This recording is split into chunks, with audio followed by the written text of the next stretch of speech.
சுதா கொங்கரா இயக்கத்துல உருவான சூரரை போற்று திரைப்படத்துக்காக இசையமைச்சர் ஜி வி பிரகாஷுக்கு தேசிய விருது கிடைச்சிருந்தது. இந்த ஒரு வேலையில தான் பராசக்தி திரைப்படத்துக்காகவும் ஜி வி பிரகாஷ் இசையமைக்க இருக்காரு.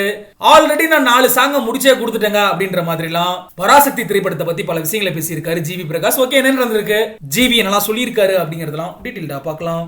சூரரை போற்று படத்தை இயக்கி பெரும் கவனம் ஈர்த்த ஒருவர் தான் சுதா கொங்கரா. இப்ப எஸ்கேவை வச்சு பராசக்தி அப்படின்ற படத்தை இயக்கி இருக்காங்க. இந்த படத்துல சிவகார்த்திகேயன் மட்டும் இல்லாம ஜெயம் ரவி, அதர்வா, ஸ்ரீலீலான்னு பல முக்கியமான நட்சத்திரங்கள் நடிக்க இருக்காங்க. இந்த படத்தோட டைட்டில் டீசர் எல்லாம் சமீபத்தில் தான் வெளியாகி இருந்துச்சு. இது சிவகார்த்திகேயனோட 25வது படம் அப்படிங்கிறது குறிப்பிடத்தக்க விஷயம். கண்டிப்பா இந்த படம் அவரோட கெரியர்ல ரொம்பவே முக்கியத்துவம் வாய்ந்த ஒரு படமா பார்க்கப்படுது.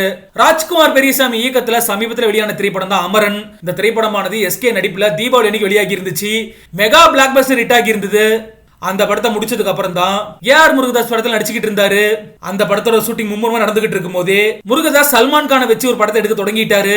இப்போதைக்கு எஸ்கேவை பொறுத்தளவுக்கு சிபி சக்கரவர்த்தி இயக்கத்துல ஒரு படத்திலையும் வெங்கட் பிரபு இயக்கத்துல ஒரு படத்திலையும் கமிட் ஆகியிருக்காரு அப்படின்னு சொல்லப்படுது. SK 25 படத்துக்கு பராசக்தி அப்படின்ற பெயரை சமீபத்தில் தான் வச்சாங்க. டைட்டிலோட சேர்ந்து ஒரு சின்ன டீசரையுமே வெளியிட்டு இருக்காங்க. இந்த படத்தோட டைட்டில் டீசர்லயே கவனம் ஈர்த்த ஒருவரா மாறி இருக்காரு ஜி வி பிரகாஷ். பிஜிஎம்ல மிரட்டி எடுத்திருக்காரு. ஒரு டீசருக்கே இந்த மாதிரி ஒரு பிஜிஎம் கொடுத்திருக்காரு அப்படின்னா படத்துக்கு எந்த மாதிரி எல்லாம் கொடுப்பாரோ அப்படின்ற மாதிரி ஆவலானது ரசிகர்களுக்கு ரொம்பவே அதிகமாகி இருக்கு.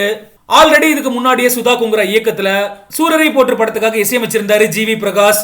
அந்த படத்துக்காக தேசிய விருதுமே அவர் வாங்கி இருந்தாரு அப்படிங்கிறது குறிப்பிடத்தக்க விஷயம். இந்த நிலையில தான் பராசக்தி படத்தை பத்தியுமே ஜி வி பிரகாஷ் சமீபத்தில் பேசியிருக்காரு. அதுல என்ன சொல்லியிருக்காரு அப்படின்னா, ஆல்ரெடி பராசக்தி படத்துக்காக நான் 4 பாடல்களை முடிச்சு கொடுத்திருக்கேன். சுதா கொங்கராவுக்கு ரொம்பவே தனித்துவமான இசை ரசனை இருக்கு. அந்த 4 பாடல்களுமே ரொம்ப சூப்பரா வந்திருக்கு. அந்த 4 பாடல்கள்ல 3 பாடல்கள் மிகப்பெரிய அளவில் ஹிட் அடிக்கும் அப்படின்ற நம்பிக்கை எனக்கு இருக்கு அப்படின்னு சொல்லி ஜி வி பிரகாஷ் நம்பிக்கையோட பேசியிருக்காரு.